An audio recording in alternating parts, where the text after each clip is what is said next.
The world of Dexter is riddled with unsolved mysteries, unfinished character arcs, and tragic deaths that continue to spark debate among fans. Welcome to Star Radar, where we unravel the most perplexing secrets of the Dexter universe. Prepare to question everything you thought you knew as we delve into some of the most intriguing enigmas from the show, starting with the tragic downfall of James Doakes. Sergeant James Doakes was relentlessly dedicated to exposing Dexter.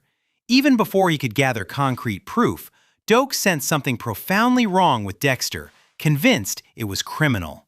He consistently treated Dexter with open hostility, making it clear he neither liked nor trusted him.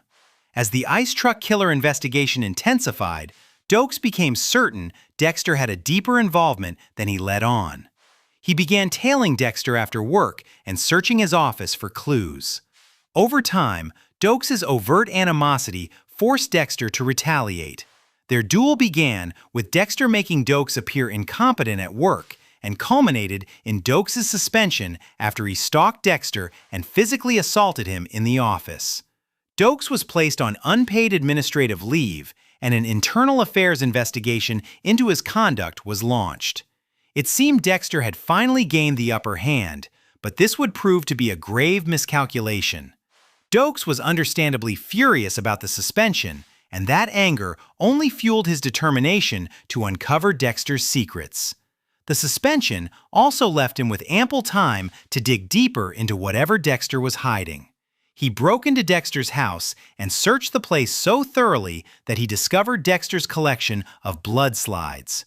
The department was already investigating the Bay Harbor butcher, and it was known that the perpetrator was a member of the Miami Metro Homicide Department. The blood slides all but confirmed Dexter was the butcher. Doakes could have immediately contacted Maria or Lundy. He could have exposed Dexter as a sadistic creep, even if he couldn't definitively prove him to be the butcher. He would have needed a clever explanation for how he obtained the slides without a warrant. But this challenge would have arisen regardless of when he turned them over to the FBI. Instead of immediately handing them over or even confiding in LaGuardia so she could assist, he decided to fly to Haiti to have an old military friend examine them. Before he could arrange all that, the FBI discovered the slides in his car, assumed they were his trophies, and launched a manhunt for him as the Bay Harbor butcher. By possessing the blood slides, but not turning them over to the police, Doakes inadvertently made Dexter's frame job all the more plausible. Even in death, Doakes was smeared as the Bay Harbor butcher by nearly everyone involved in the case. It remains a profound mystery why Doakes felt compelled to have the blood slides examined independently before presenting them to the FBI, especially when the Bureau was perfectly capable of conducting such analysis themselves. And if an independent verification was truly essential, it's baffling why he journeyed all the way to Haiti instead of enlisting the help of Maria LaGuardia, the one person who believed in his innocence and would have gone to any length to prove it. While Doakes may have grazed Dexter's thigh during their struggle on the pier, his failure to properly handle the blood slide discovery was ultimately a self-inflicted wound. Had he acted differently, he might have survived, and Dexter's reign of terror could have finally been brought to an end. A lesser-explored mystery of the series revolves around Rita's first husband. As we know, Rita was married to the abusive drug addict Paul Bennett for years before she began dating Dexter. Together, Rita and Paul had 2 children, Astor and Cody. But even that wasn't enough to convince Paul to treat Rita better. The children frequently witnessed his abuse, a cycle that only ended when Paul was imprisoned again, courtesy of Dexter, and later died behind bars. After Paul's death, Rita became pregnant with Harrison, and she and Dexter got engaged. This prompted Rita's mother to send a congratulatory card with a note hoping, "The third one is the charm."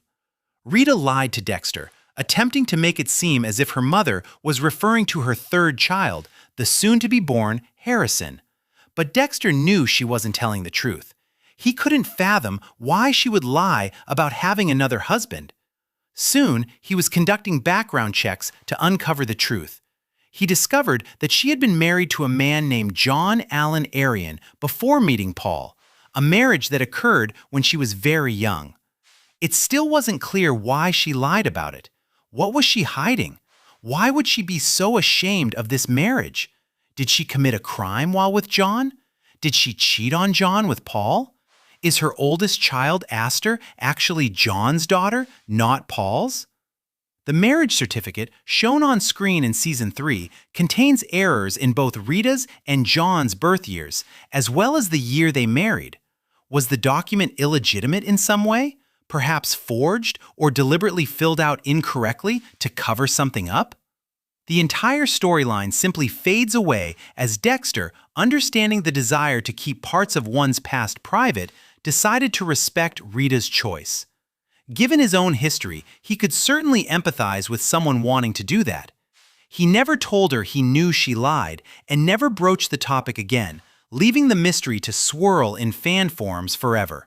Who was John Allen Arian, and why did Rita feel such an urgent need to distance herself from this past? The answers, it seems, are lost to time. Special Agent Frank Lundy was widely described as a rock star in his field. He was a highly seasoned FBI agent with shrewd detective skills that had already helped him capture numerous killers before he arrived in Miami Metro to hunt the Trinity killer. In fact, Lundy was the only person in the FBI who even believed the Trinity killer was real. No one else accepted that his killings were connected. They didn't seem to buy Frank's theory about the pattern repeating in cities across the country for decades. Serial killers usually operate within the same area throughout their active period, but if Frank's theory was true, it would mean an unknown killer was traveling nationwide, visiting seemingly random cities and murdering completely random people, with 2 out of every 3 murders appearing to be obvious suicides. And how could someone maintain that for decades? But that is exactly what Trinity was doing and precisely how he evaded capture for so long.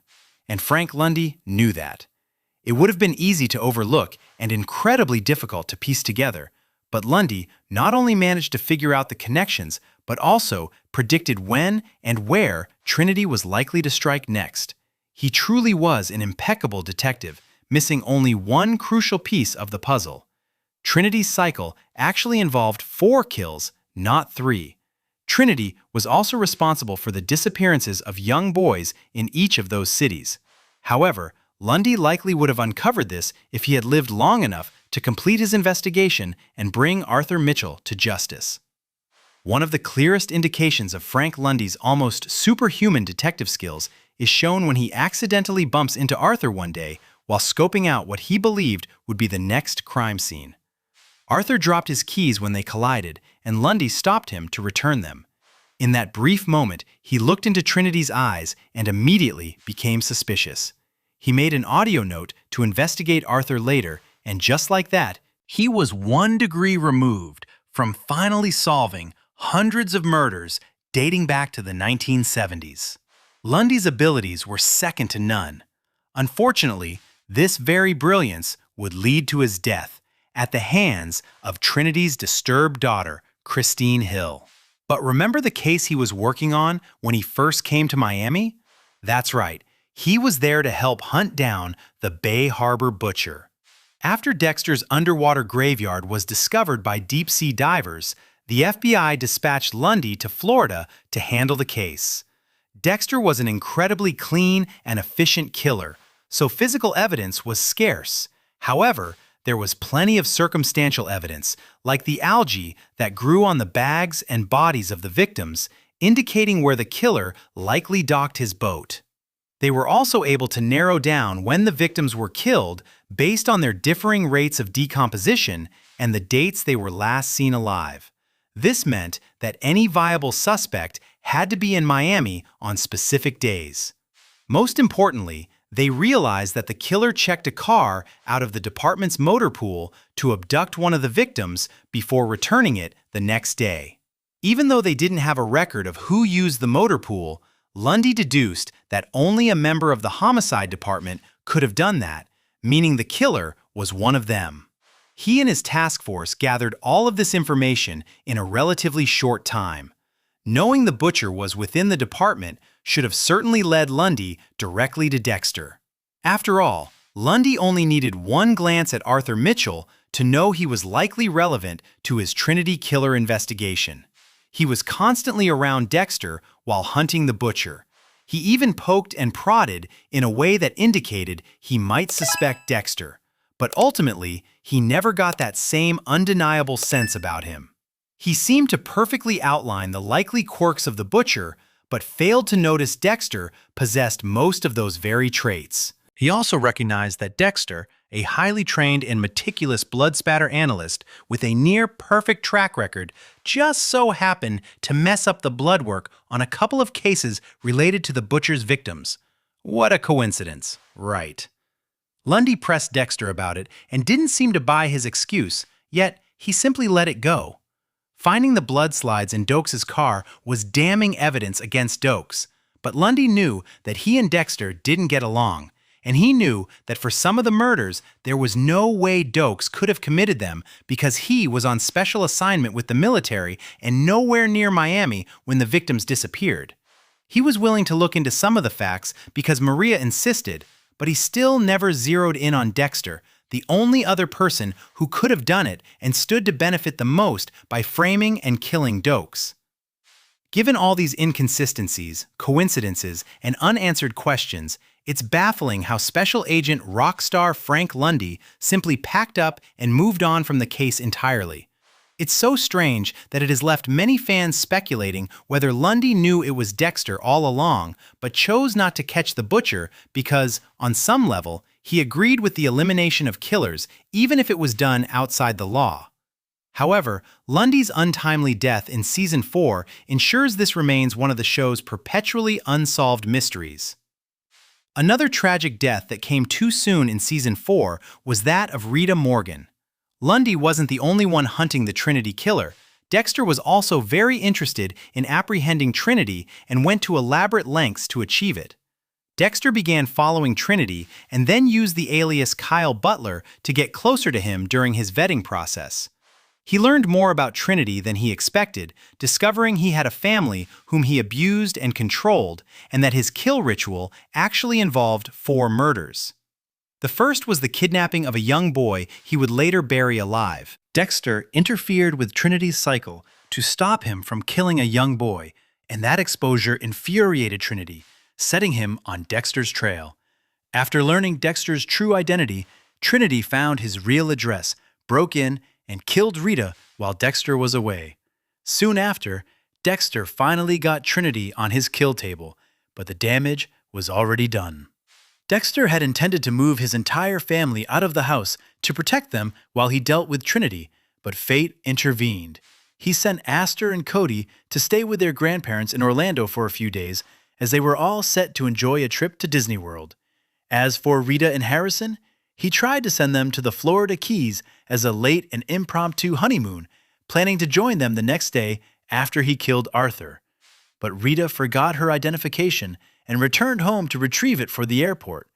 That is where Trinity attacked and killed her before Dexter finally tracked him down and managed to eliminate him.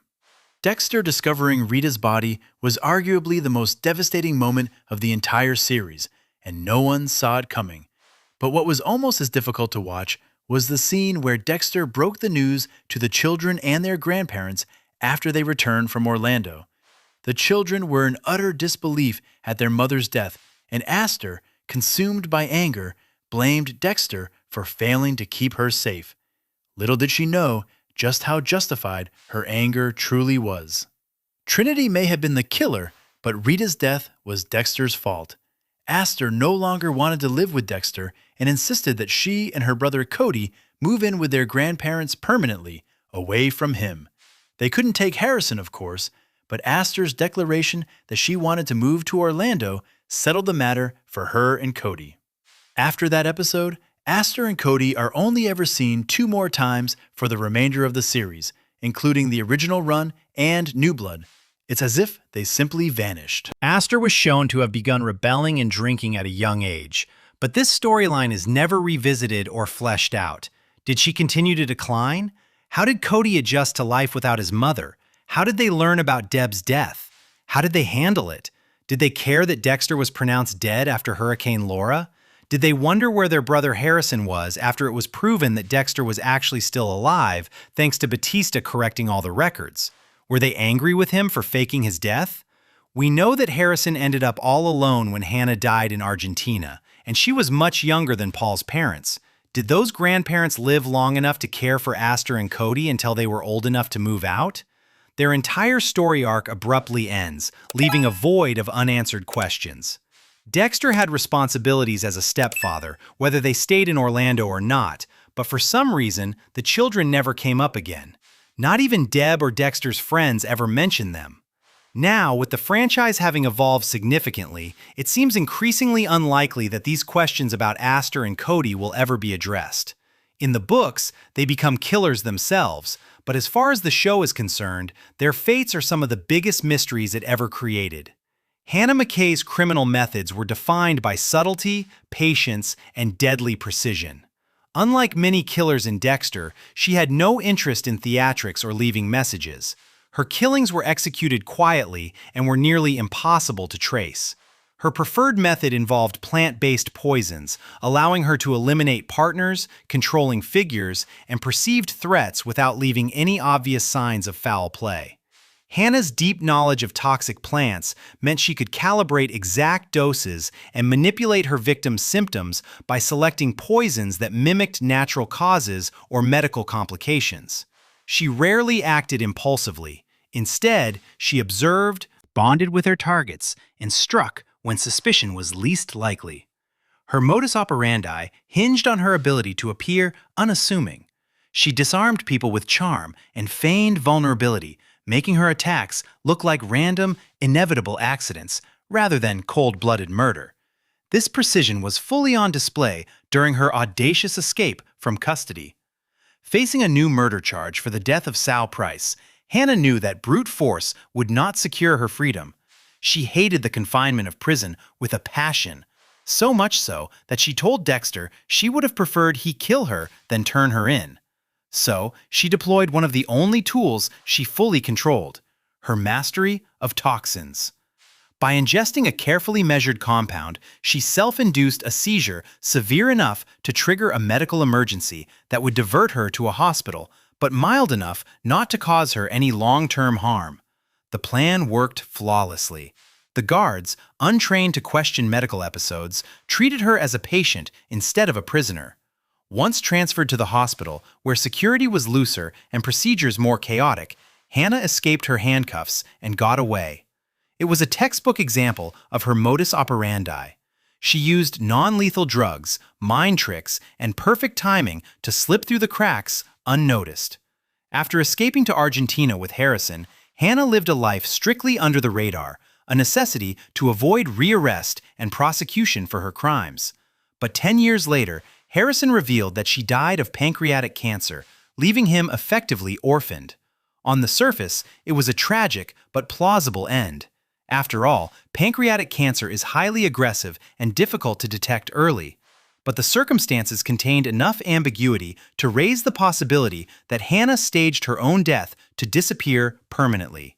Firstly, no verifiable medical records were ever publicly shared or confirmed. Her death was reported secondhand by a traumatized Harrison who, understandably, wouldn't have scrutinized the veracity of her illness. The lack of any confirmation or reports of her death stands out for someone who was wanted internationally. Secondly, Hannah had every reason to fake her death. With Dexter presumed dead and law enforcement still able to connect her to multiple murders, she lived in constant risk of exposure. Faking a terminal illness would give her a clean slate, not unlike what Dexter had done. She would appear more sympathetic. Authorities would close the cases against her, and there would be enough finality that no one would continue searching for her.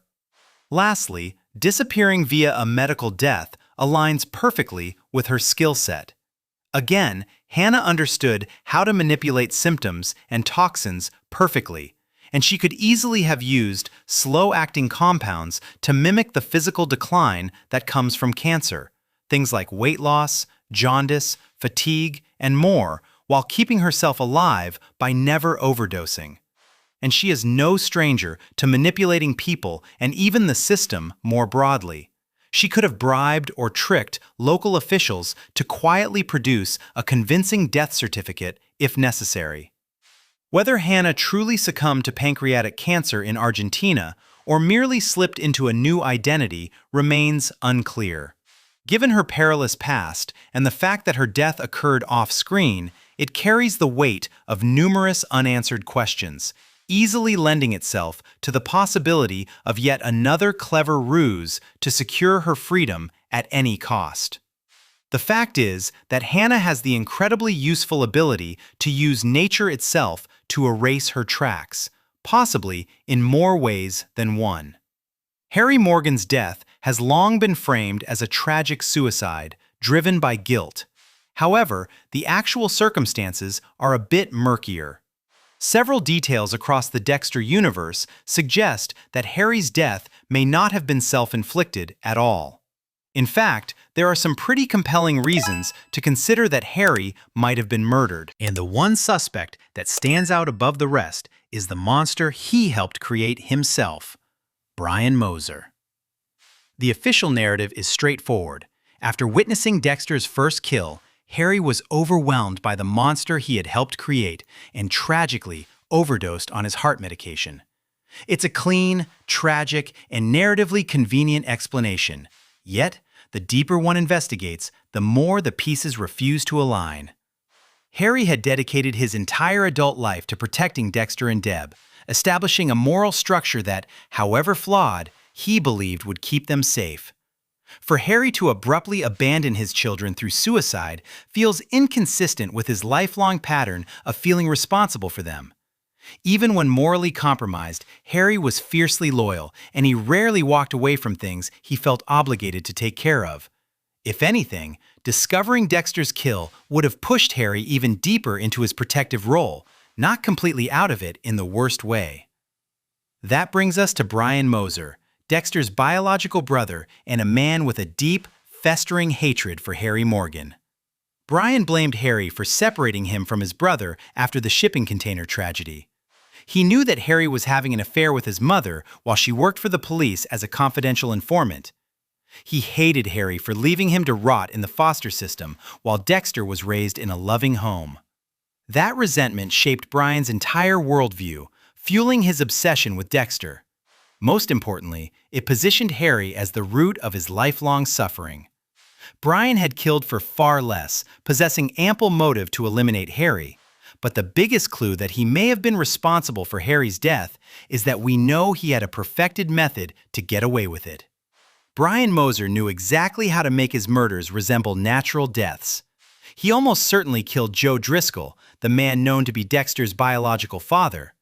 On top of that, Brian definitely murdered Joe's elderly neighbor to avoid any loose ends after he realized that she recognized him as the TV repairman. He probably made that look natural as well. But these weren't accidents. They were part of Brian's plan to get closer and closer to Dexter until his brother remembered him and agreed to join him in some sort of crazy, criminal lifestyle without consequences. He used common drugs to produce the outward signs of heart failure, leaving no immediate indication of homicide, and staged Joe's death to look like a heart attack. And what did Harry Morgan's death look like? A heart attack brought on by a medication overdose, which is conveniently indistinguishable from the effects Brian had already been proven capable of recreating himself. Brian also had opportunity.